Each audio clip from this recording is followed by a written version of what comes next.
सारे तो हो ही गया है और कुछ बोलना है। एक बात मैं बोल के जाता हूं, हमारा जो मैट्रिक का एग्जाम देते हैं ना, ये गरीब घर का लड़का लोगों को परीक्षा का आगे नोट खरीदने का पैसा नहीं होते हैं, किताब खरीदने का पैसा नहीं होता है, बोई खरीदने का पैसा नहीं होते हैं। इस बार जो लोग मैट्रिक एग्जाम देगा, जब तक मैट्रिक एग्जाम नहीं होगा, सारे कैंडिडेट्स का बैंक अकाउंट में हर महीना में पढ़ने का खर्च 300 रुपया भेजने वाला हूं। जितना लड़का लड़की हमारा बेटा बेटी मैट्रिक देगा, ये सारे लोगों का बैंक अकाउंट में हर महीना हम 300 रुपया देने का काम करूंगा, ठीक है।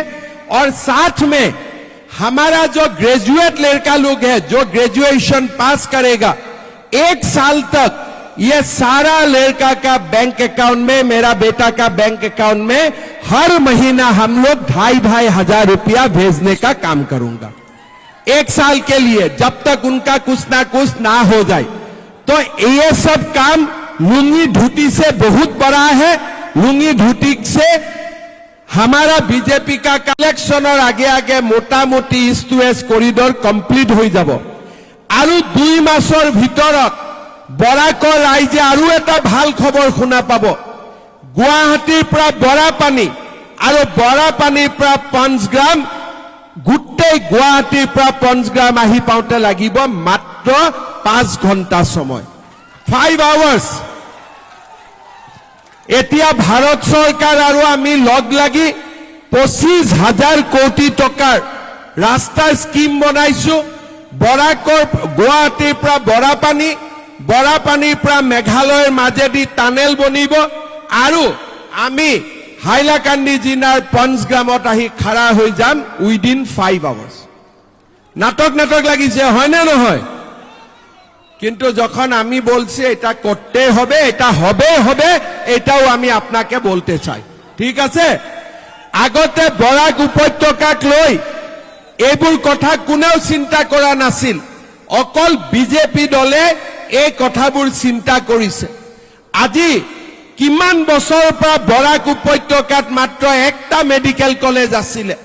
এতিয়া আপোনালোকে ৰাতাবাৰীত গৈ চাই আহক, আমাৰ ৰামকৃষ্ণ নগৰত চাই আহক, দিনে ৰাতিয়ে মেডিকেল কলেজ বনিছে আৰু খুব সোনকালে হাইলাকান্দিতো আমি নতুন মেডিকেল কলেজ বনোৱাৰ কাম আৰম্ভ কৰি দিম।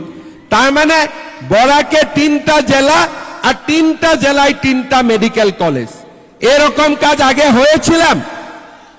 হয়েছিলাম। এতিয়া আপোনালোকে চিন্তা কৰক, ইলেকশনৰ আগতে মই কৈছিলো যে আমি অৰুণোদয় আঁচনি গৰীব দুখীয়া মানুহক দিম। ইলেকশন হৈ গল, 22,000 প্ৰত্যেক সমষ্টিত, সাউথ কৰিমগঞ্জ, পাথাৰকান্দি, ৰাতাবাৰী, নৰ্থ কৰিমগঞ্জ, আমি প্ৰত্যেক সমষ্টিত 22,000 মানুহক অৰুণোদয় দিছিলো। এতিয়া আমি নতুনকৈ ফৰ্ম ফিল আপ কৰিছো যে অৰুণোদয় আঁচনি আমি প্ৰত্যেক সমষ্টিতে 40,000 মানুহক আমি অৰুণোদয় দিম। বিজয় মালাকাৰ কৃষ্ণেন্দুৱে মোক কৈছে যে 40,000ত কম হ'ব আৰু আমাৰ সমষ্টিত আৰু 4-5 হাজাৰকৈ ফেমিলিক অৰুণোদয় দিব লাগে। মই আজিয়ে কৈছো, কোনো গৰীব মানুহ অৰুণোদয়ৰ পৰা বাদ নপৰিব। আজিৰ সভাতে মই পাথাৰকান্দিৰ কাৰণে আৰু 5,000, আমাৰ ৰাতাবাৰীৰ কাৰণে আৰু 5,000, নৰ্থ কৰিমগঞ্জৰ কাৰণে আৰু 5,000, সাউথ কৰিমগঞ্জৰ কাৰণে আৰু 5,000 অৰুণোদয় আজিয়ে মই ডিক্লেয়াৰ কৰি দিছো।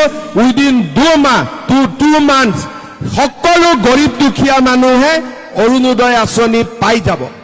ইয়াৰ পিছত আমাৰ মহিলাসকলে 10,000 টকাটো জলদি পাব লাগে না লাগে না নাই? অলৰেডি 10,000 টকা বিলোৱাৰ স্কিম শুৰু হৈ গল। জুন মাহত মই 2 দিন শ্ৰীভূমি জিলাত আহিম, 1 দিন পাথাৰকান্দি আৰু আমাৰ ৰাতাবাৰীত বিলাম, 1 দিন নৰ্থ কৰিমগঞ্জ আৰু সাউথ কৰিমগঞ্জত বিলাম। জুন মাহৰ ভিতৰত সব মহিলা আমি 10,000 টকা পাই যাম, ঠিক আছে। আগতে কংগ্ৰেছৰ দিনত कांग्रेसर दिनत कांग्रेस का समय में 1 मिनट कांग्रेस का समय में रेशन कार्ड का कोई वैल्यू नहीं था।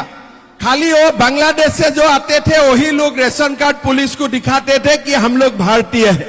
लेकिन हम लोग रेशन कार्ड का काम आगे बढ़ाया। रेशन कार्ड से हमें अभी चावल मिलते हैं। रेशन कार्ड से हमें हर साल 5 लाख रुपया के बिना पैसा में फ्री में ट्रीटमेंट मिलता हूं। इस बार मैंने और एक नियम किया और एटा मैं नियम करिसु जे कॉलेजत बिना पैसात एडमिशन लबर कारणे गाँवबुढ़ा सार्टिफिकेट नालागे, पंचायत सार्टिफिकेट नालागे, मौजादार सार्टिफिकेट नालागे, खाली रेशन कार्ड देखुवाले कॉलेजत बिना पैसात एडमिशन हो जाबो। भालो होबे कि ना? एटा ভাল কাজ হবে কি না? পাক্কা হবে? ঠিক আছে। তারপরে রেশন কার্ডত আমি অকল চাউল পাও, কিন্তু এটা মানুহক ঘৰ চলাবৰ কাৰণে দালি লাগে, চেনি লাগে, নিমখ লাগে, লাগে কি নাই? 1 অক্টোবৰৰ পৰা ৰেশন কাৰ্ডত আমি চাউলো পাম আৰু বজাৰতকৈ 30 টকা কম দামত আমি দালি পাম, নিমখ পাম, চেনি পাম। হব? রেশন কার্ডে কি পাইবে? এখন চাউলৰ আলাগা, চাউলৰ পৰে এখন বজাৰত থেকে 30 টকা কম দামে আমি ডাল পাবে, আমি চিনি পাবে, আমি নমক পাবে। ঠিক আছে? ভালো হবে কি না? এটা ভালো হবে কি না? ঠিক আছে। কার কার ঘরে গ্যাস কানেকশন আছে? হাতটা দাঁড়ান তো। अच्छा बताता हूं, हमारा जो मैट्रिक का एग्जाम देते हैं ना, ये गरीब घर का लड़का लोगों को परीक्षा का आगे नोट खरीदने का पैसा नहीं होते हैं, किताब खरीदने का पैसा नहीं होता है, बोई खरीदने का पैसा नहीं होते हैं। इस बार जो लोग मैट्रिक एग्जाम देगा, जब तक मैट्रिक एग्जाम नहीं होगा, सारे कैंडिडेट्स का बैंक अकाउंट में हर महीना में पढ़ने का खर्च 300 रुपया भेजने वाला हूं।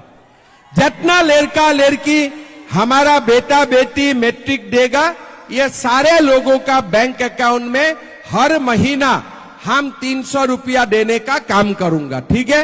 और साथ में हमारा जो ग्रेजुएट लड़का लोग है, जो ग्रेजुएशन पास करेगा, 1 साल तक ये सारा लड़का का बैंक अकाउंट में, मेरा बेटा का बैंक अकाउंट में हर महीना हम लोग 2,500 रुपया भेजने का काम करूं।